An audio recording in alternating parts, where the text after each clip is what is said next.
Tiffin box आयडियाजमध्ये तुमचे स्वागत आहे। तर आजच्या टिफिनमध्ये फक्त नाश्ताच द्यायचा होता। तर छोटे साहेबांची ऑर्डर होती की मम्मा मसाला पापड बनवून दे, हॉटेलमध्ये जसं बनवतं तसा। तर मी हे पापड असे त्रिकोणी कट केले आणि तळून घेतले, तर तुम्ही इथे बघू शकता।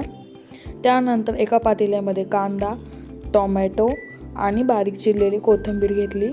पाव चमचा चाट मसाला, पाव छोटा चमचा लाल तिखट, हळद आणि गरम मसाला टाकून घेतला आणि मीठ चवीनुसार।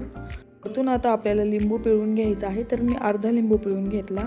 हे सगळं एकत्र करून घेतलं आणि टिफिन बॉक्समध्ये एका डब्यामध्ये मी बारीक शेव आणि बुंदी, दुसऱ्या डब्यामध्ये मसाला आणि पापड असे पॅक केलेत। तर तुम्ही ही मसाला पापडची रेसिपी घरी नाश्त्यासाठी सुद्धा बनवू शकता। तर मंडळी, तुम्ही अशाच नवीन व्हिडिओसाठी माझ्या यूट्यूब चॅनलला सबस्क्राईब करा।